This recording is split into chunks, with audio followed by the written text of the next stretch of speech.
In the quiet, unassuming town of Millfield, Ohio, where the hum of passing trucks blended with the whisper of cornfields swaying in the night breeze, there lived a man whose life was measured in miles and memories. His name was Richard Harlan, though to his family, he was simply Rick, the steady heartbeat of their world. A long-haul trucker by trade, he carried more than just cargo across state lines. He carried the dreams of his wife, Linda, the laughter of his two young daughters, and the quiet promise of a future that would never arrive. Then, on a cold October evening in 1993, Rick Harlan vanished without a trace, leaving behind only silence, a half-finished cup of coffee on the kitchen counter, and a family shattered by the weight of the unknown. The last time Linda saw her husband, he was pulling on his worn leather jacket, the scent of diesel still clinging to his clothes from the night before. He kissed her forehead, just as he always did, and murmured, "Back by Friday, love. Keep the light on."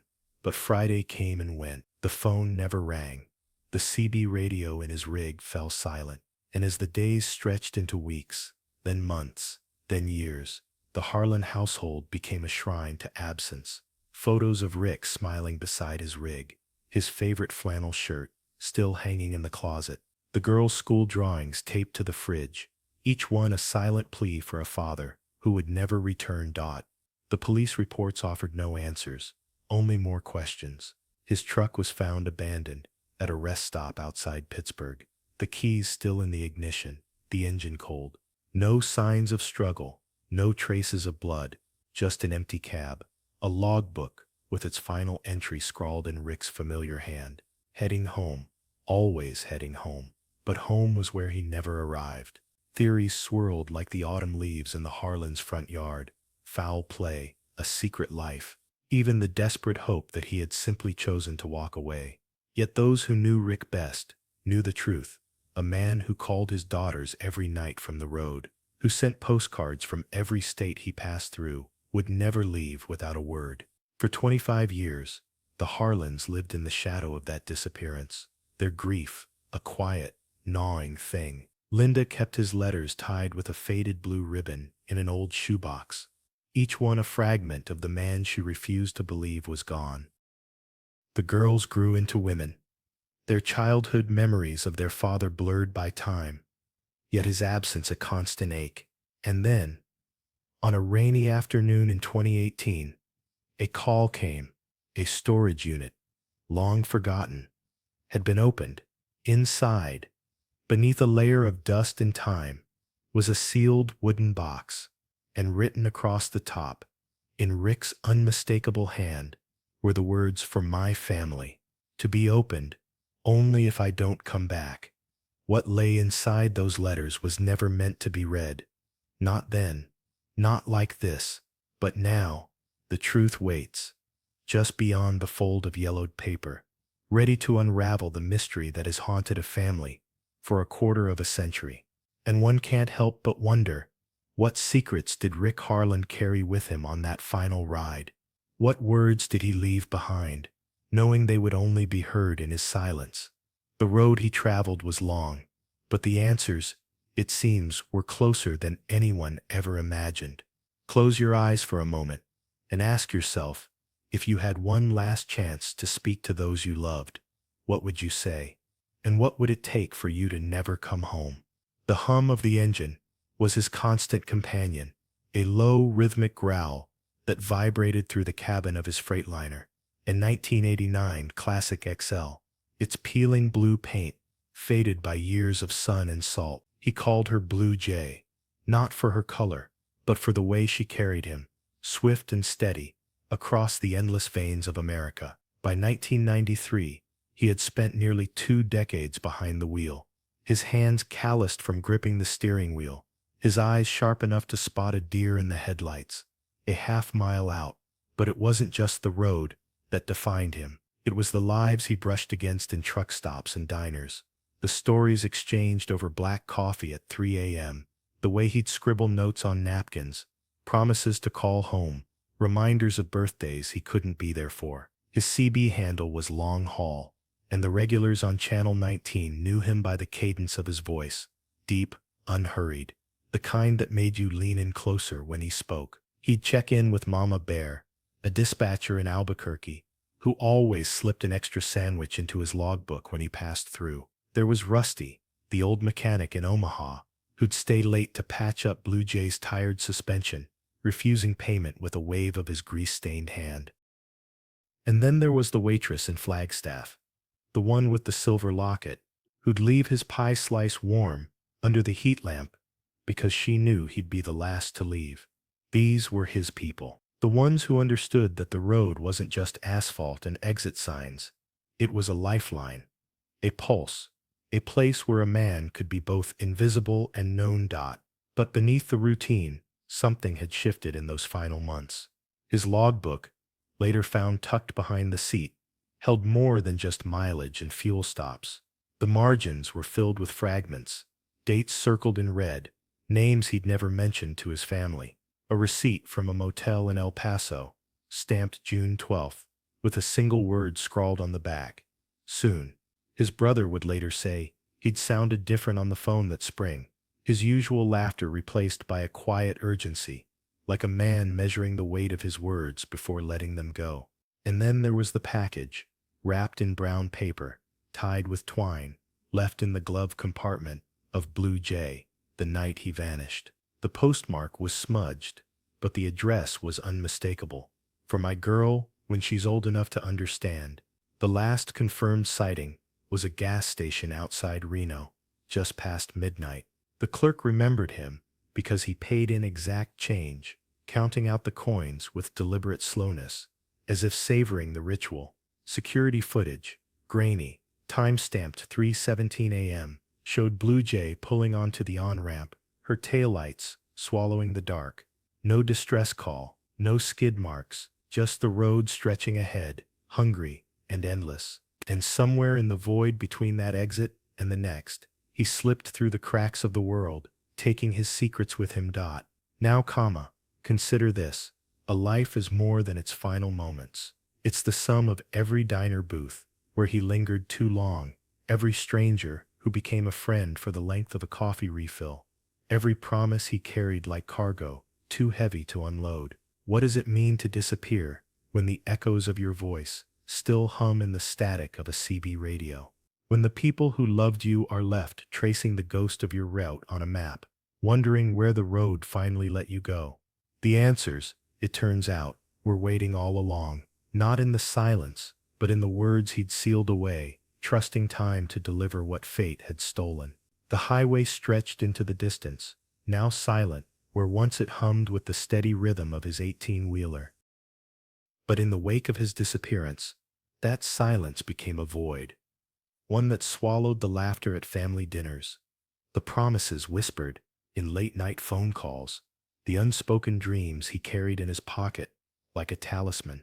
For those left behind, the world didn't just stop, it fractured. His wife would stand at the kitchen window for hours, her fingers tracing the rim of a coffee cup gone cold, her eyes fixed on the driveway where his truck should have been. The children, too young to understand the weight of gone, would ask when Daddy was coming home, their voices small but insistent, until the questions dissolved into a quiet that was worse than tears. The police reports offered no solace, just cold timestamps and half-formed theories. A last fuel stop in New Mexico, a diner waitress who remembered his smile but not the direction he headed, his CB radio, usually crackling with his deep chuckle, and the camaraderie of the road, fell eerily silent. His family clung to routines like lifelines. His wife still set his place at the table. His eldest son polished the chrome of his old motorcycle every Saturday, as if the ritual itself could summon him back. But the years passed, and the hope that had once burned bright began to flicker, threatened by the creeping shadow of the unknown. Yet beneath the grief, something harder took root: determination. His daughter, barely 12 when he vanished, grew into a woman who combed through missing persons databases late into the night, her fingers flying over keys as if typing fast enough could rewrite history.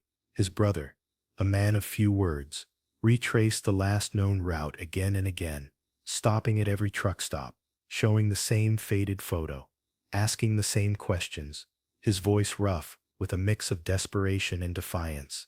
They refused to let the world forget, because to forget would be to lose him twice. And then, 25 years later, the letters surfaced, sealed in a rusted metal box, tucked beneath the floorboards of an abandoned storage unit, as if time itself had been holding its breath. The handwriting was unmistakably his, each loop and slash a ghostly echo of the man they'd loved. But the words inside, those were never meant for their eyes. Not yet, not like this. The weight of that discovery pressed down on them, the bittersweet torment. Answers were finally within reach. But so was the terrifying possibility that some questions are better left unasked. What would you do if the last words of someone you loved were suddenly in your hands, words they'd chosen to hide until the end? Would you read them, knowing they might unravel everything, or would you let the mystery endure, preserving the man you remembered, flaws and all, untouched by the truth? The choice is theirs. But the letters, they're waiting, and so, it seems, is he. The night swallowed him whole, and with him, every trace of certainty his family had ever known. By dawn, the first search parties were already combing the backroads of Route 17, their flashlights cutting through the thick mist like desperate questions hanging in the air. Who had seen him last? Where had he been headed? And why, in a life built on routine, had he vanished without a single word? The days that followed were a blur of frantic activity. Volunteers, neighbors, fellow truckers, even strangers moved by the story, fanned out across the county, their boots kicking up dust on the same highways he'd driven for years. They checked rest stops, diners, the grimy corners of truck depots, where drivers swapped stories over black coffee. The local sheriff's department coordinated the effort, but the sheer vastness of the search area made progress agonizingly slow. Every lead fizzled into another dead end. A waitress at a roadside cafe thought she'd served him breakfast that morning, until the time stamps on the receipts proved her wrong. A long-haul driver swore he'd seen a rig matching his description parked near the old lumber yard, only for investigators to find it abandoned, its doors locked, its cab empty. Then came the media. Reporters descended like a storm, their cameras turning the family's grief into a spectacle. Headlines screamed from newspaper stands: "Trucker vanishes without a trace," "Foul play suspected," and "Highway phantom. Did this man drive into the unknown?" Theories spiraled. Was it a robbery gone wrong, a secret life no one knew about, or something far darker lurking in the stretches of road where cell service died? And the trees pressed in too close? The family's phone never stopped ringing. Tips poured in, each one raising their hopes, each one crushing them just as quickly. A blood-stained shirt found near a creek, just a hunter's discarded gear. A witness claiming to have seen his truck speeding south. A case of mistaken plates. The community, though, refused to let the mystery fade. Vigils were held in the parking lot of the truck stop, where he'd last fueled up, candles flickering against the asphalt like tiny beacons in the night. Flyers with his face were taped to every gas pump and diner window for hundreds of miles. Truckers, a brotherhood bound by the road, kept their CB radios tuned to Channel 19, listening for any whisper of his name. Some even swore they felt his presence in the hum of their engines, as if the highway itself was holding its breath, waiting for an answer. But as the weeks turned to months, the search lost its urgency. The news cycles moved on, the volunteers thinned out, and the family was left standing in the silence, staring at a map marked with red X's, each one a place he wasn't. The questions never stopped, though. They gnawed at them in the quiet hours, when the house felt too empty, and the road outside too quiet. What if we missed something? What if he's still out there, waiting? And then, 25 years later, a box surfaced, sealed, unopened, bearing his handwriting. The answers they'd spent a lifetime chasing had been there all along, hidden in plain sight, waiting for the right moment to break the silence. Time did not heal. It stretched, long, silent, and suffocating, like the endless highways he once drove. The first year was a blur of phone calls that went unanswered, of faces at the door offering condolences, wrapped in hollow hope. His wife, Margaret, would sit at the kitchen table, long after the children had gone to bed, tracing the rim of his coffee mug with her fingers, as if the grooves might whisper where he'd gone.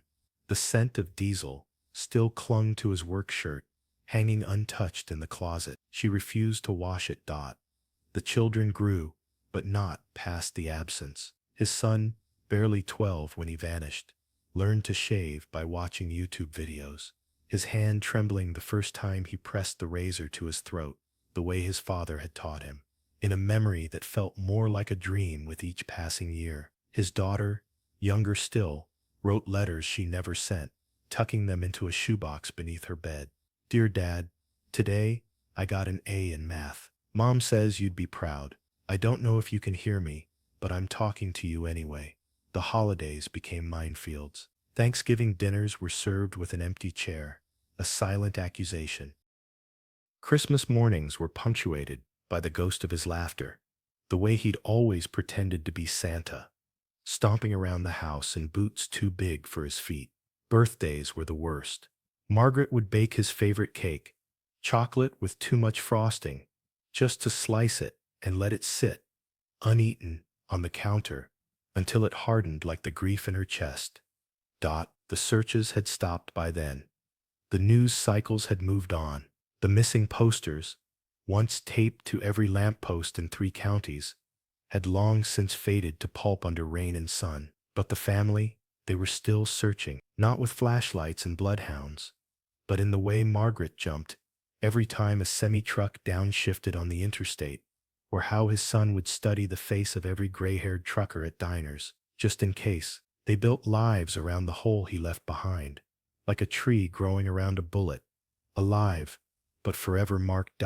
And then there were the nights, the ones where Margaret would wake gasping, convinced she'd heard his keys jingle in the lock, the ones where his daughter would swear she saw his silhouette in the crowd at a football game, only to blink and find a stranger. Time didn't erase him, it just made the edges of his memory sharper, like a photograph developing in reverse. They learned to carry the weight differently as the years piled on. His son joined the military, as if discipline could outrun the chaos of loss. His daughter became a teacher, surrounding herself with children who still had fathers, as if their joy could fill the void.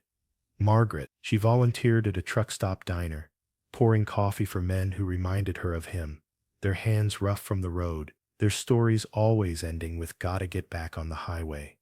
But none of them ever stopped listening for the sound of his engine in the distance. None of them ever truly believed he was gone.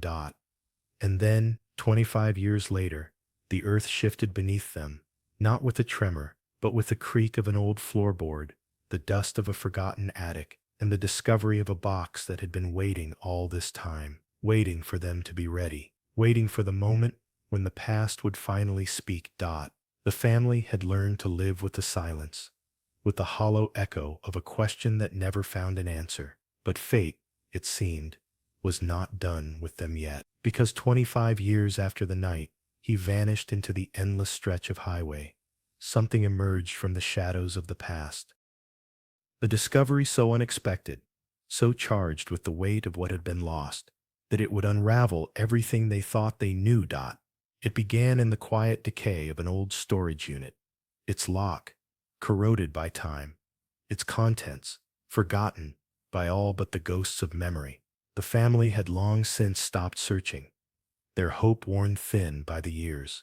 But on a cold October morning, as the first light of dawn crept through the dust-moted air, a relative, someone who had been just a child when he disappeared, stood before the unit's warped metal door, key in hand. The hinges groaned like a voice from the grave as the door swung open, revealing not just boxes of faded photographs or the remnants of a life interrupted, but something far more ominous, a small wooden crate, its surface etched with initials only they would recognize, and inside, sealed beneath layers of yellowed tape, were letters, dozens of them, each one bearing his handwriting. The air in that storage unit grew thick, almost unbreathable, as if the past itself had been holding its breath, waiting for this moment. Hands trembled as they lifted the crate, the weight of it far heavier than wood and paper should ever be, because this was not just a box, it was a casket for secrets, a time capsule of truths he had chosen to bury. Until now, the family gathered, their faces a mosaic of dread and desperate hope. What did he know? Why had he written these letters? Only to hide them away, and most terrifying of all, what had he been trying to tell them from beyond the silence? The first envelope was opened with the care of someone handling a live wire. The paper inside was fragile, the ink slightly smudged, as if he had written in haste, or perhaps in fear. The words began to unfold, like a map to a place no one wanted to go. But there was no turning back now. The letters were here, and with them, the promise or the threat of answers. The family braced themselves, because some truths are not meant to be found. Some voices, once silenced, should perhaps stay that way. But the past had other plans, and as the first sentence was read aloud, the room seemed to tilt, the walls closing in around them, because this was not just a message. It was a confession, and it would change everything. The first letter slid from its envelope like a whisper from the past, its edges yellowed by time, the ink slightly faded, as if reluctant to surrender its secrets. The handwriting was steady, at first, firm, deliberate. But as the pages unfolded, the strokes grew shakier, betrayed by the weight of what he knew was coming. If you're reading this, then the road finally took me, the words began, and in that single sentence, the air seemed to thicken with the scent of diesel and damp asphalt, the hum of an engine fading into the night. He had written these words in the dim glow of a truck stop diner, the coffee long gone cold beside him, the neon sign outside flickering like a dying pulse. The date at the top, March 12, 1993, was the last time anyone would hear his voice. But here, in these pages, it lingered, raw and unfiltered. He described the routes that had become his second home, the long stretches of I-80, where the headlights cut through the dark like knives, the way the radio static sometimes sounded like voices calling his name. But there was something else now, something he couldn't shake. The last few loads haven't felt right, he confessed. The ink smudged where his palm had pressed too hard against the paper. Like I'm being watched. Not by people, by the road itself. The words twisted with paranoia, yet there was a grim certainty beneath them. He spoke of a rest stop outside Reno, where the shadows moved when he wasn't looking, of a trucker at a CB radio who warned him about the ones who don't show up on the logs. The pages trembled with the fear of a man who had spent his life mastering the open road, only to realize too late that it had rules he never knew. Then came the final letter, sealed with the urgency of a man running out of time. The handwriting here was frantic, the words spilling over one another like he was racing against the dawn. "They're in the walls of the cab," he wrote, and the sentence hung there, heavy with dread. Not voices, not echoes, something older. He described the way his hands would cramp on the wheel at 3 a.m., how the temperature would drop 20 degrees in a blink, how the GPS would glitch and show him roads that weren't on any map. "I think I've been driving the same stretch for weeks," he admitted, and the admission was a crack in his voice, a man unraveling. The last line was a single, harrowing question. What if the road doesn't let you leave? The letters didn't just tell a story. They pulled you into the cab beside him, let you feel the vibration of the engine through the seat, the cold sweat on his neck as he glanced in the rear view and saw nothing but darkness where the highway should have been. They were the confessions of a man who had spent his life chasing the horizon, only to find that the horizon had been chasing him back. And now, 25 years later, they demanded an answer. What do you do when the last words of the missing aren't a goodbye, but a warning? The letters trembled in the dim glow of a roadside diner's flickering neon, ink bleeding into the paper like tears he'd never let fall in front of them. Here, between the hum of the refrigerator and the distant wail of a highway patrol siren, he wrote of his wife's hands, not the way they moved now, stiff with worry every time the phone rang after 9, but the way they used to, dusting flour from her fingertips onto his cheek when he stole a taste of pie dough, or tracing the map of calluses on his palms, as if memorizing the roads he traveled. She thinks I don't see her, he'd written. Standing at the window, long after the taillights fade, her breath fogging the glass, like she's trying to etch her love into the pane. There was a photograph tucked between the pages, her laughter frozen midair, head tilted back, sunlight catching the silver threads in her hair. On the back, a single word, remember. Then came the children. His son's first baseball glove, still smelling of fresh leather, left on the porch the day he turned 16. I told him to break it in proper, but he just stuffed a ball inside and forgot. Typical. The pride in his words was a living thing, raw and aching. He'd missed the home run. He'd missed the prom. He'd missed the quiet moment when his boy stopped needing a father's hand on his shoulder and started carrying the weight of the world in his own. And his daughter, God, his daughter, her school plays, her scribbled notes left on the fridge, the way she'd press her forehead to his when she thought no one was looking. She'll be stronger than me, he admitted. But I hope she never learns what it's like to love something you can't hold on to. The regrets were there too, coiled between the lines like smoke from a dying cigarette. The birthdays he'd called in from truck stops, the anniversaries marked by a postcard and a promise. I told myself the miles were for them. For the house, the college fund, the damn Christmas lights she wanted strung. Just so. But in the quiet of a motel room in nowhere, Nevada, with the engine's heat still radiating through his boots, he wondered if they'd ever understand.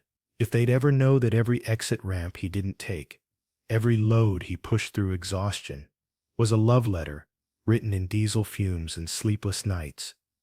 And then, the hope, fragile as the wings of the sparrows, that pecked at crumbs outside his rig.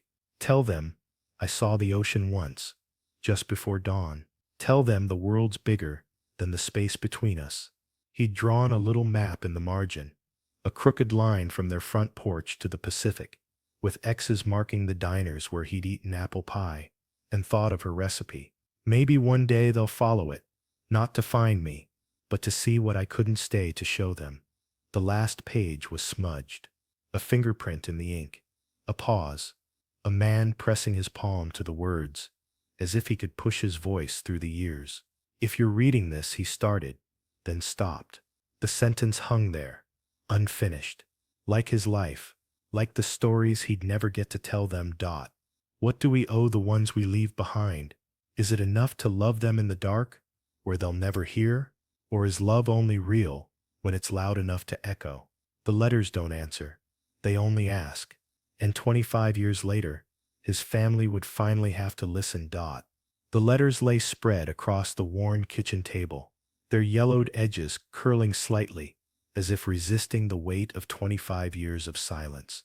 Each stroke of his handwriting, a hurried loop here, a deliberate underline there, was a ghostly whisper, pulling the family deeper into a past they thought they had buried. But ghosts, as they would soon learn, do not rest when the living stop asking questions. And these letters, they were not an ending. They were an awakening. At first, the words had torn through them like shards of glass, each sentence drawing blood anew. His voice, preserved in ink, spoke of things left unsaid, regrets wrapped in tenderness, warnings veiled in metaphor, and a haunting premonition that he might not return. But as the initial shock faded, something else took root. The letters were not just a farewell, they were a map. Not of roads or coordinates, but of emotions. His fear, his resolve, the things he had carried alone and buried beneath the grief. The family began to see it, a trail of breadcrumbs, left deliberately, as if he had known someone would one day follow. His daughter, now a woman with lines of her own sorrow etched into her face, traced a finger over a passage where he described a route he'd taken one too many times. The back roads near Elko, the lights there flicker like dying stars. Her breath hitched. That wasn't just poetry. That was a clue. Her brother, who had been a boy of 12 when their father vanished, clenched his jaw. For years, he had swallowed the bitterness of not knowing, of being told to let it go. But the letters had lit a fire in him, one that burned hotter than grief. He didn't want us to stop looking, he muttered. He just didn't want us to see him afraid. And so the search began anew, not with the desperate flailing of the past, but with a quiet, terrifying precision. They pored over old logs, cross-referenced dates, with his cryptic notes, reached out to retired dispatchers who might remember the night he disappeared. Each step forward was a step into the unknown, but the letters had given them something they'd lost long ago: direction. The police files, once cold, were reopened. A detective, retired but haunted by the case, returned their calls. Strangers on online forums, drawn by the mystery, sent tips, some wild, some eerily plausible. Yet for all the momentum, the suspense coiled tighter. Because the letters had also revealed this: he had been running from something, or someone. And if he had known the danger was real, then what else had he known? The family moved forward, but the air hummed with unspoken dread. What would they find when they finally pieced it all together? Closure? Or a truth more shattering than the silence they'd endured? The road ahead was dark, but they were no longer wandering. They were hunting. And for the first time in decades, they could almost hear his voice on the wind, urging them on. Keep going. Don't stop now. The question was no longer if they would find answers. It was what those answers would demand of them, and whether they were ready to pay the price. The air in that dimly lit attic was thick with the weight of decades' dust motes, swirling like suspended time itself, as trembling fingers traced the edges of the final, unopened letter. The family had gathered there, not as they once were, scattered and fractured by grief, but now bound by something far heavier than absence: the possibility of truth. Each envelope, yellowed with age, bore the same deliberate script, his script, and the last one rested in the hands of his youngest daughter, now a woman whose childhood had been stolen by a single, unanswered phone call in 1993. She didn't speak, neither did her brother, whose jaw was set so tight it seemed it might shatter, nor her mother, whose breath came in shallow, uneven gasps, as if the past itself had reached up from the floorboards to wrap cold fingers around her throat. Then, the first tear fell, not from sorrow, not yet, but from the terrifying precipice of knowing, because this letter wasn't like the others. The previous pages had been filled with the mundane and the tender: instructions for oil changes on the old Ford, a recipe for her mother's apple pie scrawled in the margins, a confession that he'd always known his son would grow up to be stronger than he ever was. But this one was sealed with something darker. The paper beneath the envelope's flap wasn't the same brittle, time-worn stock. It was thicker, stiffer, as if he'd chosen it for a purpose that went beyond memory, beyond love, something that demanded permanence. The room seemed to tilt as she slid a finger beneath the seal. A collective inhale, a breath held not just by those present, but by every ghost of the man who had written it. And then, the words: not an explanation, not an apology, a warning. If you're reading this, they found the box. That means they never found me, and that means I was right. The handwriting grew jagged, the ink smudged, as if his grip had faltered. There's a stretch of Route 17, just past the old Miller Bridge, where the trees grow too close, too quiet. I've hauled loads through there 100 times, but the last time, something wasn't right. The CB radio cut out. The headlights caught things moving that shouldn't move, and then the page ended mid-sentence, the final word trailing into a violent slash of ink, as if the pen had been torn away. Silence. Not the quiet of an attic, but the suffocating void of a truth too vast to scream into. His daughter's hands shook, the paper rattling like dry leaves, because this wasn't just a disappearance. This was a door, creaking open after 25 years, revealing a hallway darker than any of them had dared to imagine. The letters hadn't been a farewell. They'd been a trail of breadcrumbs, leading not to closure, but to a question more terrifying than the unknown. What if he hadn't just vanished? What if he'd been taken? And in that moment, the family understood the true cruelty of the past. It wasn't the not knowing that had haunted them. It was the knowing and the horrifying suspicion that some truths are better left buried beneath the weight of time. Now, the choice lay before them, raw and bleeding: walk away and let the mystery swallow him whole, or step into the darkness of Route 17 and risk learning what had really happened in the quiet, watching woods. But perhaps the most chilling realization of all, the letters had never been meant to give them answers. They'd been meant to give them a warning, and warnings, once ignored, have a way of curling back around, like the headlights of a truck, cutting through the blackness of a road that shouldn't have been there at all. And so the final page of this haunting story turns, not with the sharp snap of a case file closing, but with the slow, trembling unfurling of letters yellowed by time. 25 years had passed since the highway swallowed him whole, since his rig was found abandoned at that desolate truck stop, its engine still humming like a ghost, refusing to let go. The family had long since learned to live with the shape of his absence, a hollow carved into their lives, its edges smoothed by time but never filled. But then came the box, sealed with the meticulous care of a man who knew he might not return. The letters waited in silence, their secrets pressed between the pages like dried flowers in an old book. And when at last they were read, they did not answer the question that had festered for decades: what happened that night? But instead, they asked something far more devastating.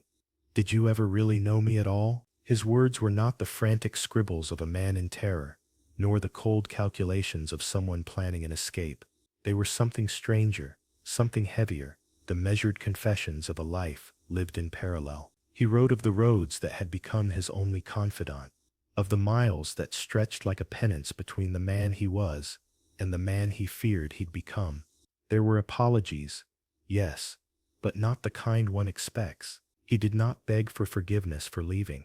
He begged for understanding, for having stayed so long in a life that had begun to feel like a borrowed skin. The most crushing revelation was not that he might have chosen to disappear, but that he had spent years disappearing in plain sight, his silence a slow vanishing act no one had known to witness. For his daughter, now older than he had been when last she saw him, the letters were not a closure, but a door ajar, one that let in a draft of questions colder than any answer. What does it mean to mourn someone who in his final act refused to be fully known? How does one reconcile the love for a man with the grief for the stranger he became? His wife, her hands shaking as she traced the ink of his signature, would later say that the pain was not in the losing, but in the realizing that love, no matter how fierce, cannot outrun the quiet rebellions of the human heart. And so we are left with this, the echo of a voice that chose its silence carefully, the weight of words that were never meant to be read until it was too late to ask what they truly meant. Perhaps the most haunting truth of all is this: the dead do not always leave us with mysteries to solve, but with stories to carry, stories that change shape with each retelling, that grow heavier with each year. His letters were not a map leading back to him, but a mirror held up to those he left behind, reflecting the fragile, unspoken contracts we make with the people we love. I will try to know you. You will try to let me. Now the road stretches ahead of you too, perhaps not the endless blacktop of a trucker's route, but the quiet highways of your own life, lined with the unopened letters of your own unresolved stories. Who among us has not, at some point, stood at the edge of a confession too heavy to speak aloud? What words have you sealed away, waiting for a time that may never come? The truth is, we are all, in some way, both the missing and the ones left behind. The question is not whether we will be found, but what we choose to leave behind for those who search for us in the dark.